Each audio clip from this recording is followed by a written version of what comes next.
Slavery was one of those issues that always lurked in the background at the convention.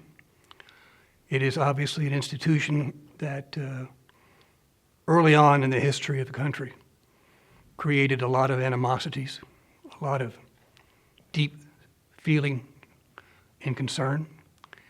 Even those who held slaves, and some of the convention did, including Madison, recognized the immorality of the institution. But you've got to also recognize that for the South, it was essential to the economy. It's hard for us to even begin to understand that. We tend to judge it by our own standards. But, slavery was one of those issues that the South built its economy on. And so it was not easily dismissed, even though it was recognized to be immoral by many. It's pretty important to keep in mind when thinking about slavery at the Constitutional Convention that none of the delegates went to Philadelphia to deal with slavery. They were there to build the government. And they kept coming upon slavery. It kept being relevant to the representation issue, to the regulation of trade, with the slave trade. So they kept bumping into it, and they would have much preferred never to have to talk about it. And when they ran into it, they suddenly found themselves on what James Madison identified quite accurately as the true fault line of American politics at the time, between North and South, between slave and free. If you look at the Constitution itself, the word never appears. I think most of the delegates to the Constitutional Convention would have preferred if the issue were not there. They didn't come there to discuss slavery, they came there to create a nation. And yet they found themselves, as Americans still do today, forced to consider it, forced to discuss it, forced to deal with it. I like to describe slavery as our original American constitutional sin. It was a complete contradiction of everything we stood for. If you look at the soaring rhetoric that Jefferson wrote in the preamble to the Declaration of Independence, all men are created equal, that it's completely a contradiction. And the founders knew this, even slave owners, people like Madison, people like Jefferson, they knew it was a contradiction, and they struggled their entire lives to deal with it. There are a lot of people who consider slavery to be the original sin of the Constitution.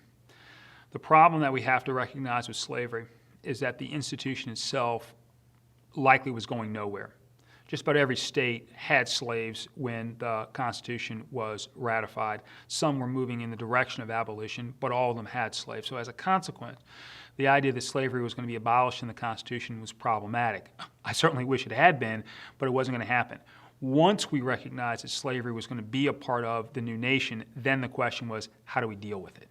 Different delegates had various visions of slavery. Even some of the delegates who were slave owners didn't much like slavery. At least they professed not to like slavery very much, but they recognized that it was a part of the American landscape.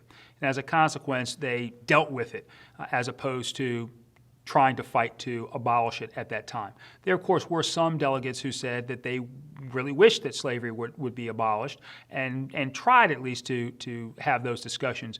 But those discussions didn't go very far.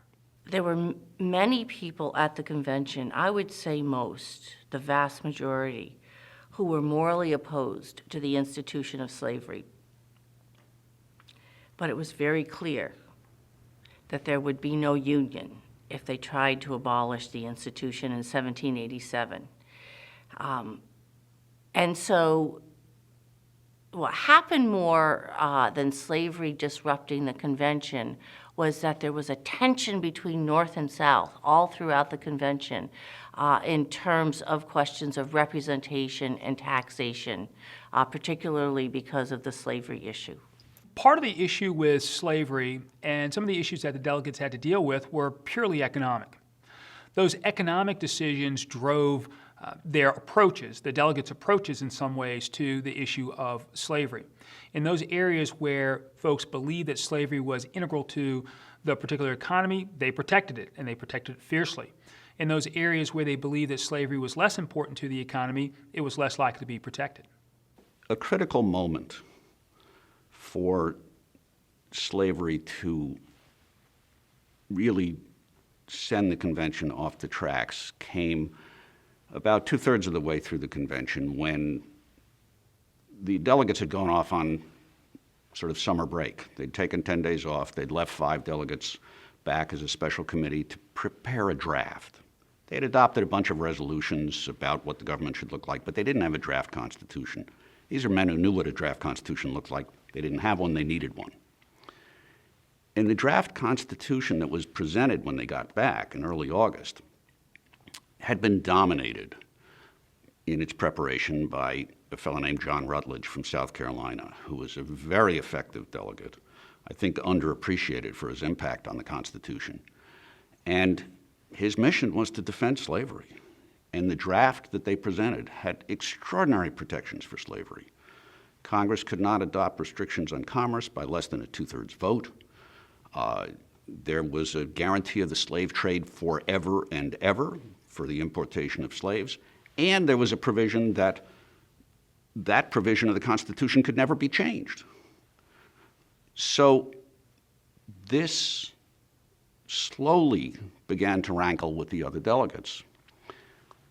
After a couple of days, Gouverneur Morris, he was from New York, although he was a Pennsylvania delegate there, got up and made what is sometimes called the first true abolitionist speech in American history, and he denounced slavery, which took some guts to do.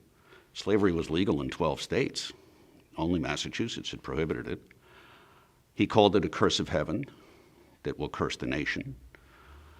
And he demanded a vote on the subject, and the vote was all the delegates against him except Jonathan Dayton, who was the youngest delegate from New Jersey. Even John Dickinson of Delaware, who had freed his own slaves, stood up and began expressing discomfort with this draft constitution and its pro-slavery provisions that the Rutledge Committee had produced. And finally, seeing that this was all going south on him, Rutledge said, okay, let's have a special committee and we'll rethink this stuff. And the slavery provisions were ameliorated. One of the questions that concerns Americans today is why the founders allowed the institution of slavery to continue.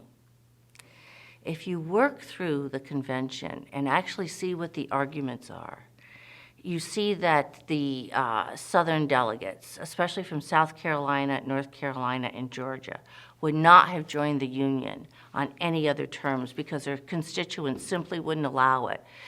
And it wasn't the case that they made the argument that slavery was defensible. Many of them felt that slavery had been cast upon them, and it was an evil, although they called it a necessary evil.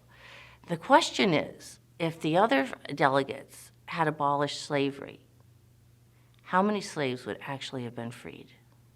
You see, the answer is none, because the South, where the institution of slavery existed, would not have joined that union.